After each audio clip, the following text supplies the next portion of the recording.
Hello good evening to all of you. कैसे हो dear students? I hope आप सभी लोग ठीक हो। गाइज आज की क्लास बहुत ही ज़्यादा इंपॉर्टेंट होने वाली है क्योंकि आज की क्लास में हम लोग जीके के क्वेश्चन करेंगे, है ना। तो सभी विद्यार्थी अंत तक देखिएगा और बहुत सारे क्वेश्चंस मैं आप लोगों से भी पूछूंगा, तो आप सभी को आंसर देना है। एकदम फास्ट रिवीजन करेंगे। जैसा कि आप सभी विद्यार्थियों को मालूम है कि आपका एडमिट कार्ड जारी कर दिया गया है। अब तो ज़्यादा समय है नहीं आप लोगों के पास, है ना। 10 से 12 ही दिन है। तो 10 से 12 दिन में कृपया करके आप लोग कुछ भी नया चीज़ मत पढ़िए। जितना आप लोगों ने पहले पढ़ा है उसी चीज़ को आप लोग रिवीजन कीजिए, ठीक है। और क्लास रेगुलर कीजिए क्योंकि आपको इस क्लास से फ़ायदा होने वाला है, ठीक है। तो चलिए आज की क्लास को स्टार्ट करते हैं। क्लास स्टार्ट करने से पहले यदि आप लोग इस चैनल पे नए हो, पहली बार हो, तो इस चैनल को सब्सक्राइब कर लो। और अब तक यदि आप लोगों ने हमारे टेलीग्राम ग्रुप को ज्वाइन नहीं किया है तो हमारे टेलीग्राम ग्रुप को ज्वाइन कर लीजिए। टेलीग्राम पे जाइए और वहाँ पर सर्च कीजिए स्टडी विद रितेश और इस चैनल को ज्वाइन कर लीजिए। यहाँ पर आपको आज की क्लास का पीडीएफ और कुछ स्टडी मटेरियल प्रोवाइड करवाया जाता है। तो चलिए आज की क्लास को स्टार्ट करते हैं गाइज। चलिए देखिएगा, पहला क्वेश्चन है, who was the viceroy at the time of the partition of Bengal in the year 1905, है ना। यानी वर्ष 1905 के बंगाल विभाजन के समय वायसराय कौन था? आप सभी विद्यार्थियों को आंसर देना है। जल्दी से आंसर कीजिए। पहला ऑप्शन है लॉर्ड कर्जन, दूसरा ऑप्शन है लॉर्ड डर्फिन, तीसरा ऑप्शन है लॉर्ड हार्डिंग, चौथा ऑप्शन है लॉर्ड मिंटो। जल्दी से सभी विद्यार्थी आंसर करेंगे। यानी क्वेश्चन है, वर्ष 1905 के बंगाल विभाजन के समय वायसराय कौन था? जल्दी से बताइए, जल्दी से सभी स्टूडेंट आंसर करेंगे। वेरी गुड, यानी जिन्होंने भी आंसर ऑप्शन ए दिया है वो सही है। तो ध्यान दीजिएगा, वर्ष 1905 के बंगाल विभाजन के समय जो वायसराय था वो कौन था? तो वो लॉर्ड कर्जन था। अब देखिए क्वेश्चन ये भी पूछा जा सकता है आपका कि बंगाल का विभाजन कब हुआ, है ना। तो ये पूछेगा तब तो इसका आंसर आपके क्वेश्चन में ही दिया हुआ है। बताइए तो कब हुआ था बंगाल का विभाजन? कब हुआ था बंगाल का पार्टीशन? कब हुआ था जी? जल्दी बताइए। पूरा डेट बताना है आपको, डेट के साथ ईस्वी भी बताना है। बहुत ही वीवीआई क्वेश्चन है, ठीक है। चलिए मैं ऑप्शंस दे देता हूँ। 15 अगस्त 1905, दूसरा ऑप्शंस मैं दे देता हूँ आपको 15 सितंबर 1905। बताइएगा, सभी विद्यार्थी आंसर करेंगे। बंगाल का विभाजन कब हुआ था? 15 अगस्त 1905 में या 15 सितंबर 1905 में? तो ध्यान दीजिएगा, वेरी गुड। कब हुआ था? तो 15 अगस्त 1905 में हुआ था, है ना। अब देखिए ये सब पूछ लेता है ना, बंगाल विभाजन कब हुआ, मुस्लिम लीग की स्थापना कब हुई, ऐसे क्वेश्चंस पूछ लिए जाते हैं। तो बताइएगा मुस्लिम लीग की स्थापना कब हुई? मुस्लिम लीग की स्थापना कब हुई? मुस्लिम लीग की स्थापना कब हुई? ये सब बहुत ही पॉपुलर क्वेश्चन है, आपके एग्जाम में ऐसे क्वेश्चंस मिल जाते हैं। तो बताइएगा। चलिए ऑप्शंस में दे देता हूँ 1908, दूसरा मैं दे दिया 1906। जल्दी से बताइएगा, मुस्लिम लीग की स्थापना कब हुई? 1908 ईस्वी में या 1906 ईस्वी में? जल्दी से सभी विद्यार्थी आंसर करेंगे जी। जल्दी से आंसर कीजिए। Very good. कब हुआ था मुस्लिम लीग का स्थापना? तो 1906 ईस्वी में हुआ था, ठीक है। अब ये भी क्वेश्चन पूछा जा सकता है कि मुस्लिम लीग की स्थापना का श्रेय किसको जाता है, यानी मुस्लिम लीग की स्थापना किसके द्वारा की गई थी, है ना। तो ये दो लोग थे, कौन कौन थे?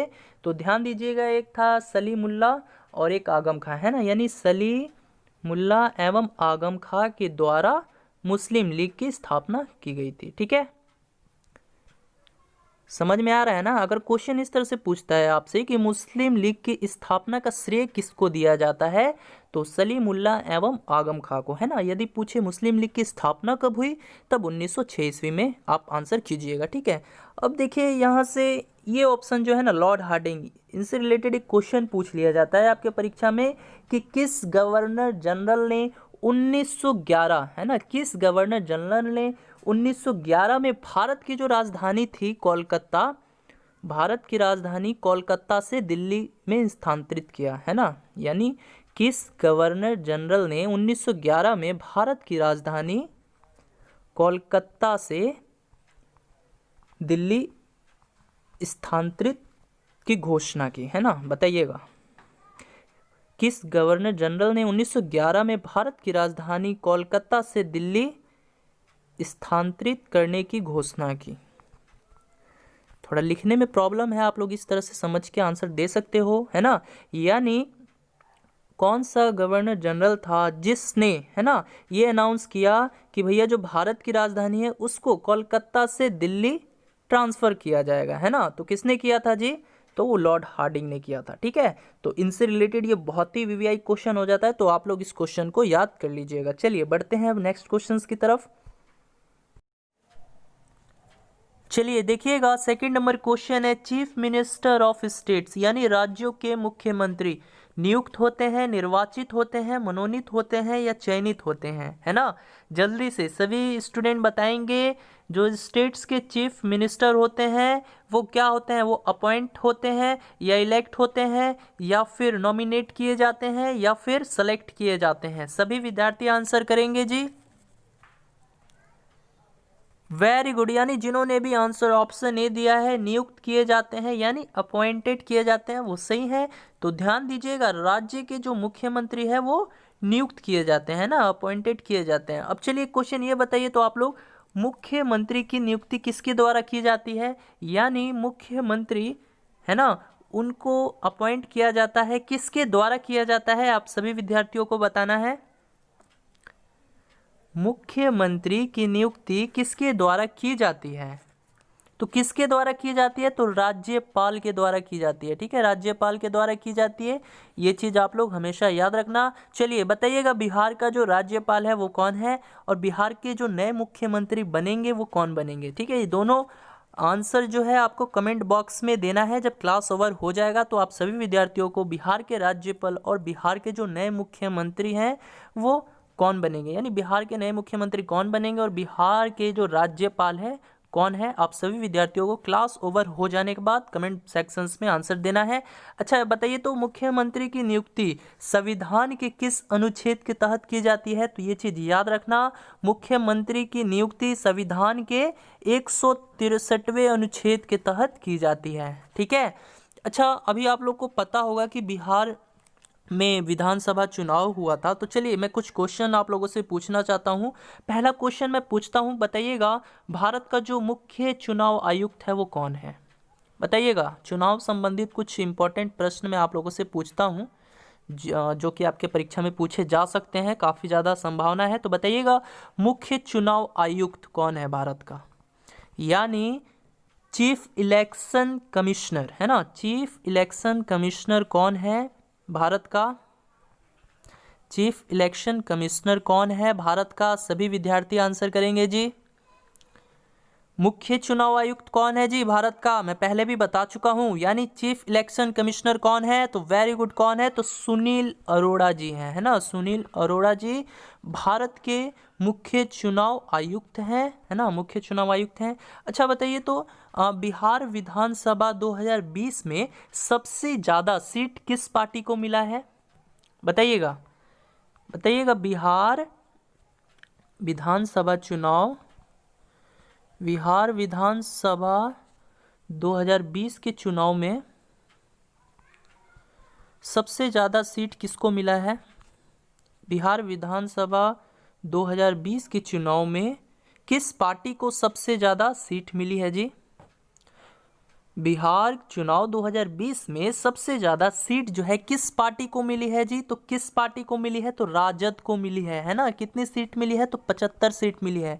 उसके बाद भाजपा को मिली है, कितनी सीट्स मिली है? तो 74 सीट्स मिली है। ठीक है, और सरकार किसकी बनी है? तो सरकार एनडीए, है ना, एनडीए, है ना, एनडीए की बनी है, यानी इसमें जदयू और भाजपा, समझ में आ रहा है ना।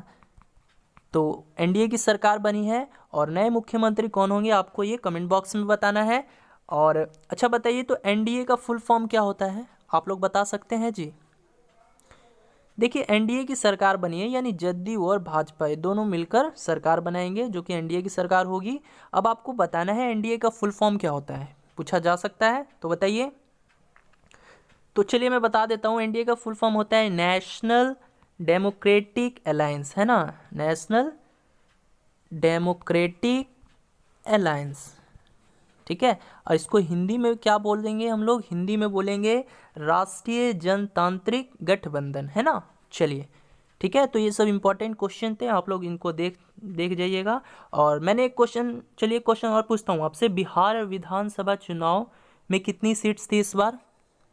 बिहार विधानसभा चुनाव में इस बार कितनी सीट्स थी? चलिए ऑप्शन देता हूँ, 243, 245, जल्दी से बताइएगा।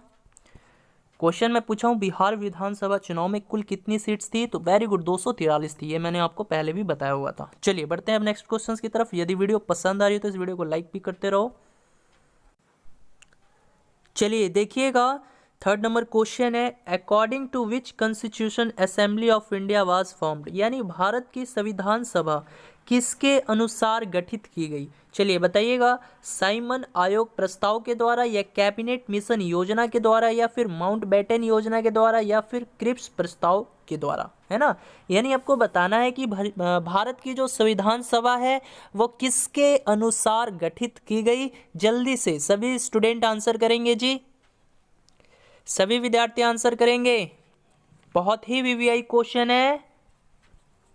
चलिए बताइए, भारत की संविधान सभा किसके अनुसार गठित की गई? वेरी गुड, यानी जिन्होंने भी आंसर ऑप्शन बी दिया है वो सही है। तो ध्यान दीजिएगा, भारत की जो संविधान सभा है वो कैबिनेट मिशन योजना के तहत गठित की गई। ठीक है, अब देखिए, भारतीय संविधान से संबंधित कुछ महत्वपूर्ण प्रश्न आपके परीक्षा में पूछ लिए जाते हैं। तो चलिए बताइएगा, पहला क्वेश्चन मैं पूछना चाहता हूं आप लोगों से कि संविधान सभा की पहली बैठक कब हुई? संविधान सभा की पहली बैठक कब हुई? सभी विद्यार्थियों को बताना है, संविधान सभा की पहली बैठक कब हुई? बताइएगा, संविधान सभा की पहली बैठक कब हुई? जल्दी से बताना है। चलिए ऑप्शंस मैं दे देता हूं, 9 दिसंबर 1946, दूसरा मैं ऑप्शन दे देता हूं 12 दिसंबर 1947। जल्दी से बताइएगा, संविधान सभा की पहली बैठक कब हुई आपको बताना है। पहला ऑप्शन मैं दिया हूं 9 दिसंबर 1946, दूसरा ऑप्शन है 12 दिसंबर 1947। जल्दी से बताइए, वेरी गुड, कब हुई थी? तो 9 दिसंबर 1946 को हुई थी। ठीक है, तो और भी कई सारे क्वेश्चन है, जैसे पूछ लेता है प्रारूप समिति के अध्यक्ष कौन थे, अस्थायी अध्यक्ष कौन थे, संविधान सभा के अस्थायी अध्यक्ष, स्थायी अध्यक्ष, है ना, संविधान सभा के संवैधानिक सलाहकार कौन थे। तो चलिए मैं पूछ लेता हूँ आप लोगों से, काफ़ी ये तो बता भी चुका हूँ लेकिन काफ़ी सारे नए स्टूडेंट भी होंगे। तो चलिए बताइएगा, संविधान सभा के प्रारूप समिति के अध्यक्ष कौन थे?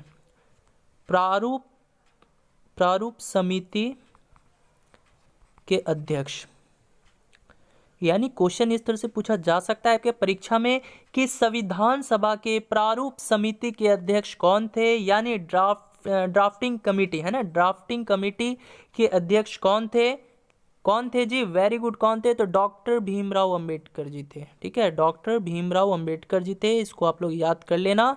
ठीक है, अगर आपसे पूछे कि संविधान सभा के अस्थायी अध्यक्ष कौन थे, अस्थायी अध्यक्ष के बारे में पूछेगा तो वो कौन थे जी? तो वो सच्चिदानंद सिन्हा थे। ठीक है, सच्चिदानंद सिन्हा थे। और आपसे ये पूछे कि संविधान सभा के स्थायी अध्यक्ष कौन थे, स्थायी अध्यक्ष के बारे में पूछेगा तो वो कौन थे? तो डॉक्टर राजेंद्र प्रसाद जी थे, है ना, डॉक्टर राजेंद्र प्रसाद जी थे। थोड़ा लिखने में प्रॉब्लम है, आप लोग समझिएगा मैं जो बोल रहा हूँ। ठीक है, और एक ये भी पूछ लेता है, संविधान सभा के संवैधानिक सलाहकार कौन थे? संवैधानिक सलाहकार के बारे में पूछेगा तो ये कौन थे जी? जल्दी से बताइए, जल्दी से बताइए, संविधान सभा के संवैधानिक सलाहकार कौन थे? तो ये थे BN राव जी थे। ठीक है, BN राव जी थे। ठीक है, तो ऐसे क्वेश्चन जो है आपके परीक्षा में पूछ ले जाते हैं। यानी मैंने 4 क्वेश्चन यहाँ से बताया। पहला कि संविधान सभा के प्रारूप समिति के अध्यक्ष यानी ड्राफ्टिंग कमेटी के अध्यक्ष कौन थे?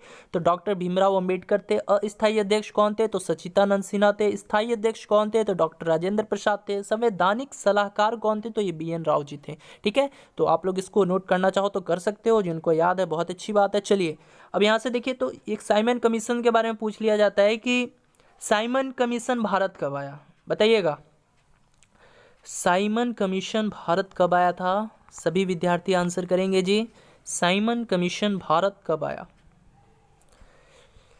साइमन कमीशन भारत कब आया? तो वेरी गुड, कब आया? चलिए ऑप्शंस देता हूँ, 1928, 1932। ठीक है, तो साइमन कमीशन भारत कब आया? तो 1927 में आया। वेरी गुड, यानी जिन्होंने भी आंसर 1928 दिया है वो सही है। ठीक है, तो देखिए किसी किसी बुक में 1927 भी दिया होगा। ठीक है, तो लेकिन आपको 1927 या 1928 कोई एक ही ऑप्शन एग्जाम में देखने को मिलेगा। ठीक है, तो आप लोग 1928 ही, मतलब 1928 ही ज़्यादातर बुक में दिया है, तो 1928 ही आप लोग पिक कीजिएगा। ठीक है आंसर। ठीक है, यानी साइमन कमीशन भारत कब आया? तो 1928 ईस्वी में आया था। अब देखिए, तो कैबिनेट मिशन जो योजना था ये भी भारत आया, तो ये कब आया था? तो ये 1946 में आया था, है ना। क्रिप्स प्रस्ताव मिशन ये कब आया था? तो ये 1942 में आया था। ये सब चीज़ आप लोग नोट करना चाहो तो कर सकते हो, बहुत ही इंपॉर्टेंट चीज़ें हैं। चलिए बढ़ते हैं अब नेक्स्ट क्वेश्चन की तरफ।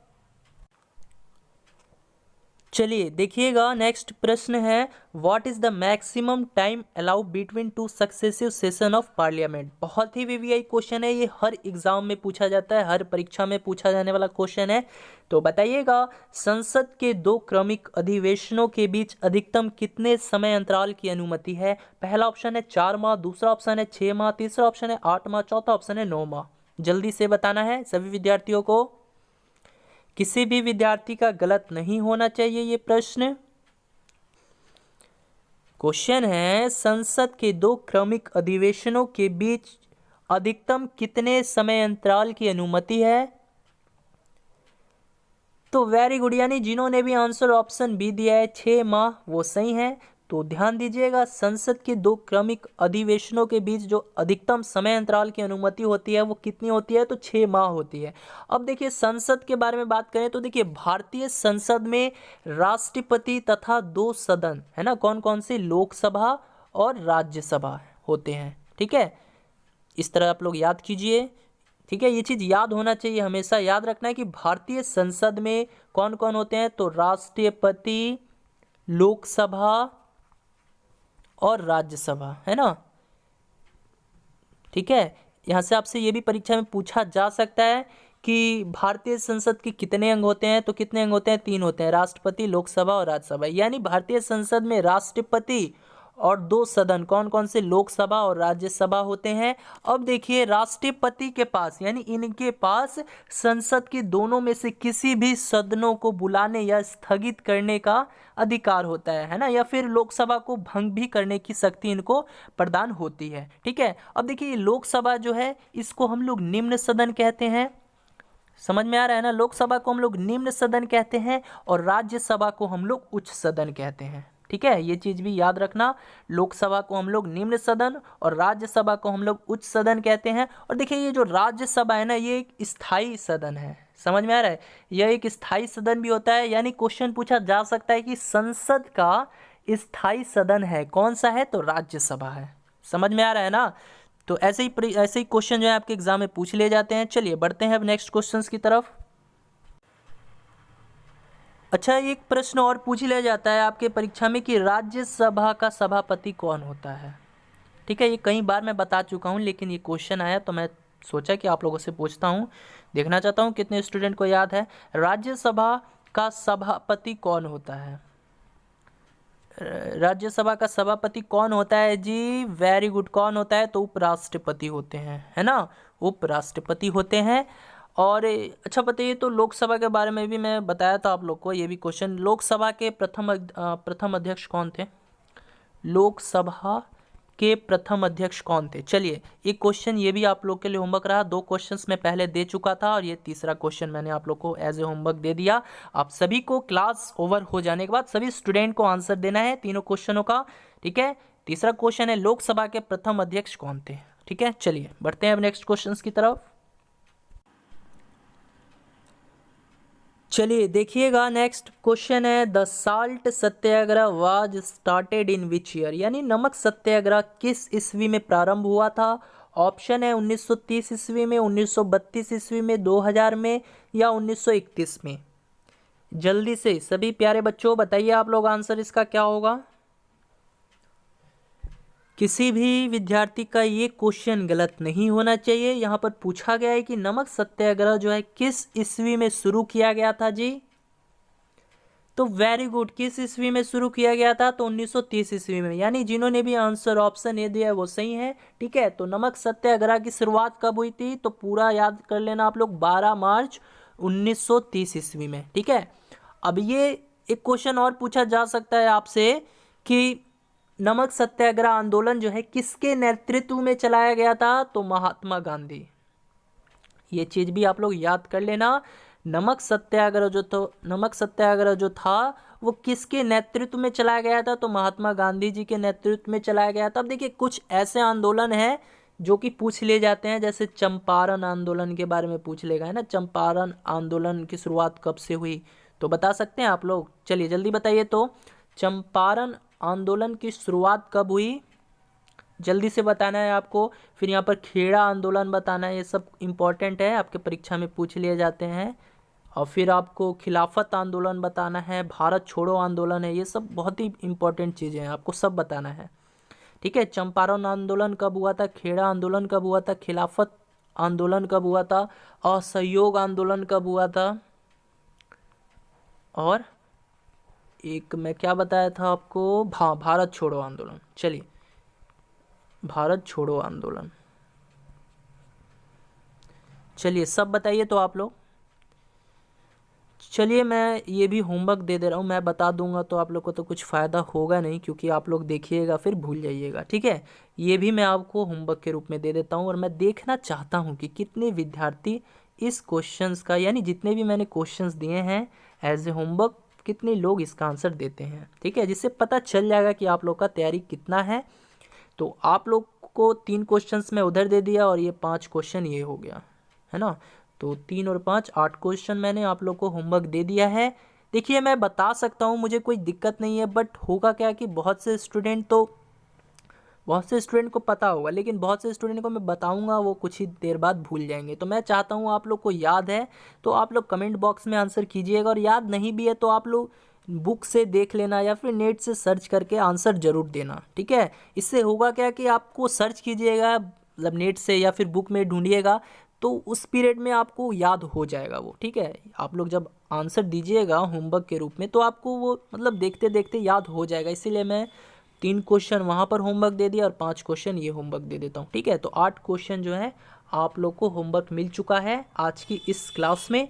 तो सभी विद्यार्थी आंसर दीजिएगा, मैं प्रत्येक स्टूडेंट का होमवर्क चेक करूँगा और उनका रिप्लाई भी दूंगा। ठीक है, और नेक्स्ट वीडियो में जितने भी स्टूडेंट सही क्वेश्चन का आंसर दिए होंगे मैं उनका नाम भी अनाउंस करूँगा। ठीक है, तो चलिए आज की क्लास में इतना ही, अब मिलते हैं गाइज नेक्स्ट क्लास में।